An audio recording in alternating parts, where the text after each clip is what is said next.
चलिए रुक करते हैं बड़ी खबर की ओर। यूआर साहू बने आरपीएससी चेयरमैन। राज्यपाल हरिभाऊ बागड़े ने ये आदेश जारी किए हैं। 1988 बैच के आईपीएस हैं यूआर साहू। आपको बता दें कि ओडिशा के रहने वाले हैं उत्कल रंजन साहू। जून 2020 में डीजी रैंक पर प्रमोशन मिला था। तो ये बड़ी खबर इस वक्त आपको बता रहे हैं, बड़ी जानकारी। यूआर साहू आरपीएससी चेयरमैन बने हैं। राज्यपाल हरिभाऊ बागड़े ने ये आदेश जारी किए हैं। आपको बता दें कि 1988 बैच के आईपीएस हैं यूआर साहू। ओडिशा के रहने वाले हैं उत्कल रंजन साहू। और ज्यादा जानकारी के लिए संवाददाता विष्णु हमारे साथ जुड़ चुके हैं।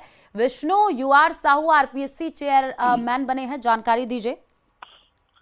देखिए, बिल्कुल 1988 बैच के राजस्थान कैडर के IPS, senior IPS Utkal Ranjan Sahu को अब आरपीएससी के चेयरमैन होंगे। आज ही राज्यपाल ने उनकी नियुक्ति के जो आदेश हैं वो जारी किए। सबसे खास इसमें बात यह है कि पिछली अशोक गहलोत सरकार में जिस तरीके से आरपीएससी कई सवालों के घेरे में आई थी, लगातार पेपर जो नकल हुई थी, पेपर लीक हुए थे, तमाम जितनी भी आरपीएससी की ओर से भर्ती परीक्षाएं थी, सभी में जो पेपर लीक हुए थे उसको देखते हुए कैसे ईमानदार और बेदाग सर्विस वाले अधिकारी की जिसकी निष्पक्षता पर कोई सवाल खड़े न हो, तो ऐसे में उत्कल रंजन साहू के नाम पर मोहर लगी है। चूंकि लंबे समय से कवायद थी कि आरपीएससी का चेयरमैन कौन होगा, तो उस ऐसे में बड़ी खबर यह है कि अब यूआर साहू राजस्थान के मुखिया, पुलिस के मुखिया होने के बजाय आरपीएससी के मुखिया होंगे।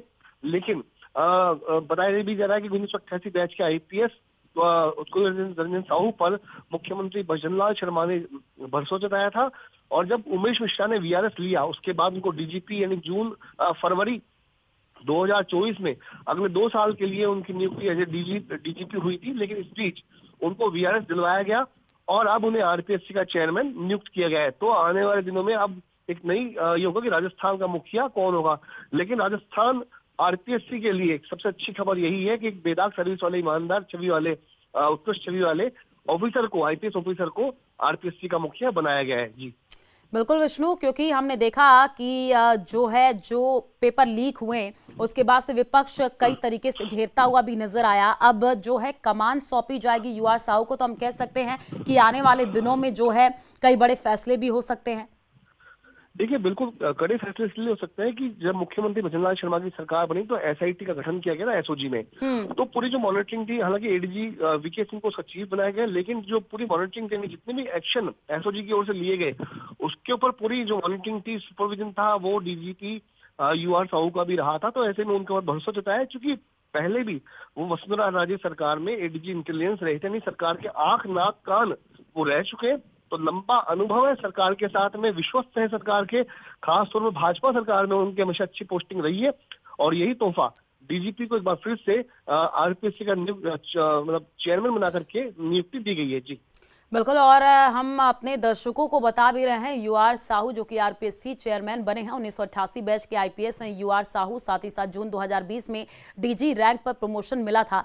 तो हम कह सकते हैं विष्णु, क्योंकि लंबा अनुभव इनको है और जैसे कि आप जानकारी भी दे रहे हैं कि आने वाले दिनों में कई बड़े फैसले हो भी सकते हैं। यानी राज्यपाल ने ये आदेश जारी किए हैं। आप कमान संभालते हुए आने वाले दिनों में हम देख सकते हैं कि कई बड़े फैसले और साथ ही साथ कड़ी कार्रवाई भी। बिल्कुल, देखिए, अभी यूआर साहू वीआरएस लेकर के, यानी वो सबसे पहले वीआरएस लेंगे, यानी स्वैच्छिक सेवानिवृत्ति लेंगे, सरकार उसके ऊपर मोहर लगाएगी। और इस बीच उनको आरपीएससी की विधिवत तरीके से, चूंकि अब आदेश की घोषणा हो गई है, तो अब उनको चार्ज संभालना होगा। ऐसे में सबसे पहले वो अब राजस्थान पुलिस से विदाई लेंगे, बड़ा उनका विदाई समारोह भी होगा।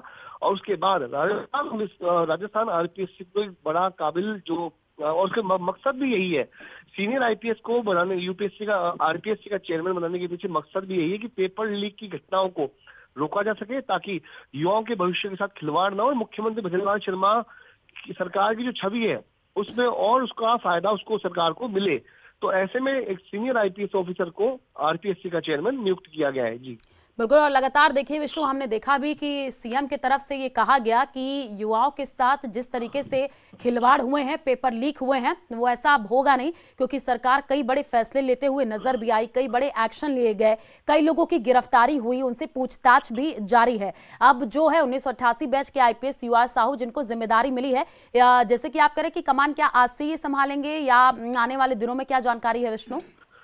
देखिए, अब तक जो बताया वो जा रहा है कि अभी राजस्थान पुलिस के मुखिया है UR साहू, तो ऐसे में वो वीआरएस लेंगे और उन्होंने वीआरएस के लिए आवेदन भी कर दिया है। ऐसा भी ये बताया जा रहा है कि वीआरएस के लिए आवेदन कर दिया गया है और आवेदन के साथ सरकार जो उनकी सेवानिवृत्ति यानी स्वैच्छिक सेवानिवृत्ति पर मोहर लगाएगी, उसके बाद वो राजस्थान पुलिस से रिटायरमेंट, स्वैच्छिक रिटायरमेंट लेकर के और उसके बाद ही वे आने वाले दिनों में आरपीएससी चेयरमैन का जो कुर्सी है उसको संभालेंगे, उत्कल रंजन साहू।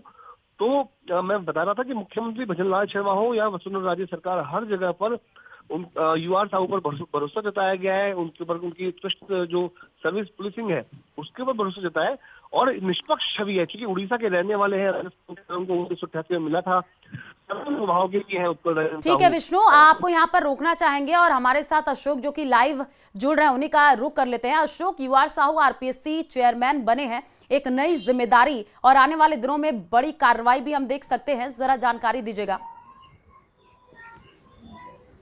बिल्कुल, डीजीपी जो है UR साहू अब आरपीएससी के चेयरमैन होंगे। ये एक बड़ी खबर जो है अजमेर और उन युवाओं के लिए है जो नौकरी का सपना यहाँ पर देख रहे हैं। हम आरपीएससी के बाहर हैं, आपको तस्वीरें भी यहाँ पर दिखाना चाहेंगे और आपको जानकारी देना चाहेंगे कि अभी वर्तमान में जो है आरपीएससी जो चेयरमैन है वो सचिव जो यहाँ के जो सदस्य हैं कैलाश चंद्र मीणा वो संभाल रहे हैं। वो कार्यवाहक के रूप में यहाँ पर जो है आरपीएससी चेयरमैन का पद संभाल रहे हैं। वहीं सचिव जो है वो रामनिवास मेहता है, जो अभी तक की तमाम जो जानकारियां हैं या फिर जो प्रश्न पत्र बनाने से लेकर उनकी तैयारियां तक सभी काम जो है वो संभाल रहे थे। एक बड़ी जिम्मेदारी अब UR साहू की हो जाएगी, क्योंकि UR साहू जो है डीजीपी रहे हैं, काफी इंटेलिजेंट रहे हैं और जो है सुरक्षा एजेंसियों में भी उनकी काफी दखल रही है। तो एक चूंकि आरपीएससी का एग्जाम है वो एक बड़ा एग्जाम होने लग गया है। आरपीएस तैयार करती है, साथ साथ इसके अलावा जो है तमाम एग्जाम जो है वो यहाँ से होते हैं। तो उनको तमाम जानकारियां हैं, किस तरह से जो है पेपर लीक हो सकते हैं, किस तरह से उनको बनाया जाता है, किस तरह से उनकी सुरक्षा की जा सकती है। तो ये एक बड़ा कदम जो है वो सरकार की ओर से लिया गया है।